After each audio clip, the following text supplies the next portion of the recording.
Grande chaîne pour dire chérie, regarde comme je suis jolie, etc. Non, pas détruire ça. Non, non, non, non. Diamant, tout ça. Laissez tout ça en bataille. Vous savez ce que je vous propose? Regardez, 3 phalanges de doigts. 1, 2, 3.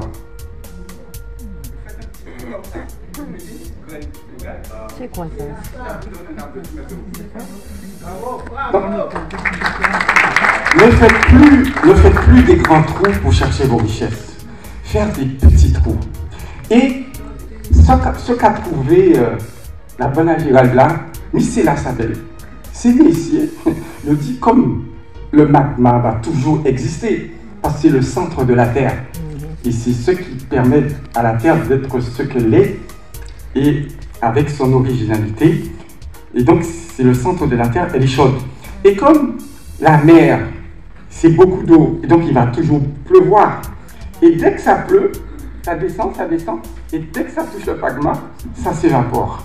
Ce qui s'évapore, c'est H2O, 2 hydrogènes et 1 oxygène. Il n'y a pas de carbone. Il n'y a pas de carbone, ça ne va pas chauffer, ça refroidit plutôt la planète. Donc, quand vous faites passer cette vapeur d'eau en fait sur des turbines, ça fait tourner les turbines et ça vous produit de l'électricité. Je peux brancher mon portable, je peux faire des diaporamas, je peux éclairer la salle. Vous connaissez le déchet? Le déchet, c'est de l'eau sous forme de liquide. De l'eau comme déchet. Radioactif, vous avez vu? Les cyclones, tout ça avec les hommes. Nous, notre déchet, c'est de l'eau. Et ce monsieur hyper intelligent, qu'est-ce qu'il a fait?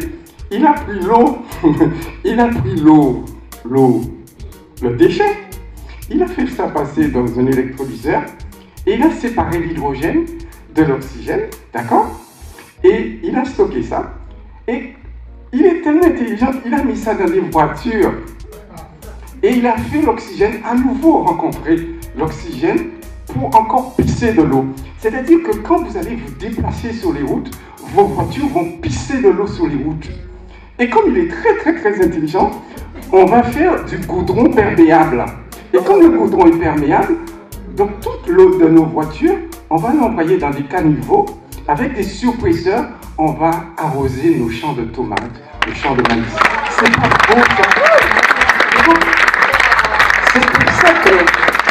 C'est pour ça que je félicite vraiment ces grands génies-là, parce qu'ils ont trouvé la plus belle énergie de la planète, où le déchet, c'est de l'eau, en produisant de l'hydrogène. C'est magnifique, et c'est chez moi. C'est le seul département français où on a de la géothermie. Bravo à cette terre.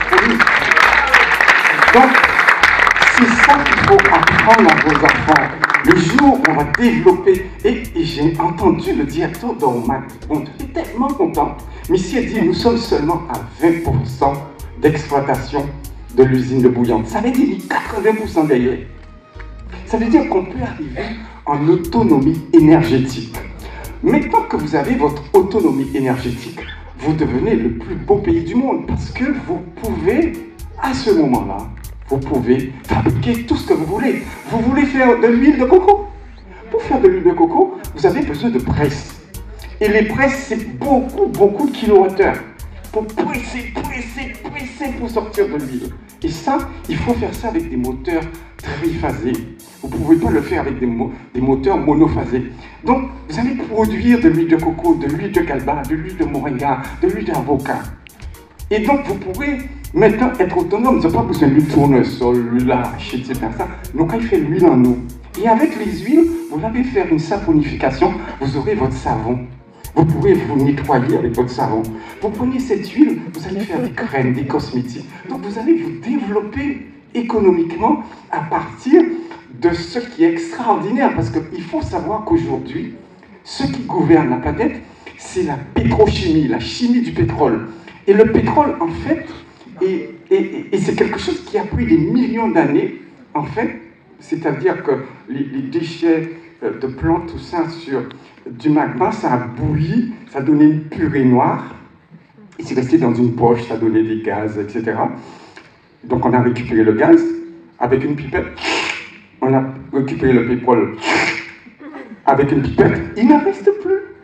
Parce qu'il faut attendre encore des millions d'années. Oh, il va toujours pleuvoir, il y aura toujours du magma, on aura toujours des vapeurs d'eau, on pourra toujours faire tourner les turbines, on pourra toujours récupérer l'eau, on va faire de l'hydrogène, mais nous sauver.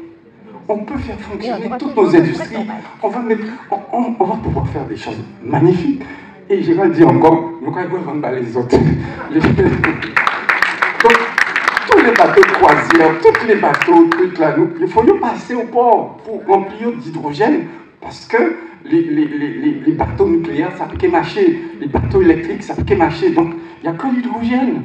Et oh là, ça y est, ça l'est la terre promise, la terre de Guadeloupe. Donc, en plus, il faut savoir que toutes les industries du Nord vont s'arrêter. Les industries cosmétiques, ça va s'arrêter parce que toutes les cosmétiques sont faites avec beaucoup de produits chimiques. Et les produits chimiques, en fait, c'est fait avec du pétrole. Ça s'appelle la pétrochimie. Votre Doliprane, là, le Doliprane que vous prenez, du paracétamol, c'est fait avec du benzène. Le benzène, c'est du pétrole. Quand il n'y aura plus de pétrole, il n'y aura plus de Doliprane. Qu'est-ce qu'on fait? Eh bien, nous, on a des plantes qui agissent en fait sur le système nerveux central et on peut gérer la douleur. Et le meilleur antidouleur qui existe sur la planète, c'est le pavot. Le pavot dans lequel on tire l'opium et on fait de la morphine. Quand vous avez des grosses douleurs, c'est fait avec des plantes. Donc, en fait, on va pouvoir faire nos médicaments. On va pouvoir faire nos aliments, donc arriver à l'autosuffisance alimentaire. Et je vais vous orienter vers oikos nomos sum bios, c'est-à-dire gérer la maison sum avec ensemble bios, avec la vie. Et c'est ce qu'on fait déjà. Et donc, il faut savoir qu'à Phytobocase, on a été créé en 2005, on n'a pas utilisé une goutte d'herbicide, une goutte de pesticide. On n'en a pas besoin.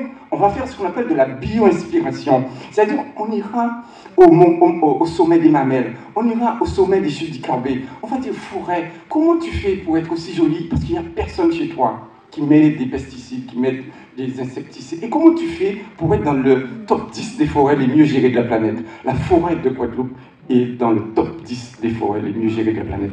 Donc, en fait, on a un avenir merveilleux pour nos enfants. Arrêtez de dire à nous, quand on fait un enfant, on n'a pas le droit de dire à cet enfant que tu n'as pas d'avenir. Il faut dire maintenant à nos enfants, ton avenir est devant toi. Et c'est ça. Et ça va créer de l'espoir. Et on va être le plus beau pays de la planète parce qu'il y a des hommes qui font des choses magnifiques. Et je serai à vos côtés dans les 30 ans qui me restent là. Mais je serai content parce que on aura à peu près chacun 97 ans, 100 ans. Et là, avant, on dit la partie avec nous. Et on dirait à nos enfants, maintenant, on peut partir. On vous laisse une planète magnifique. Merci.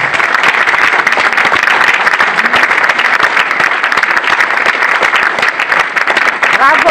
Merci beaucoup, pour cette belle communication. J'imagine que beaucoup d'entre vous ont beaucoup de choses à lui dire. Non, bel développement. Voilà.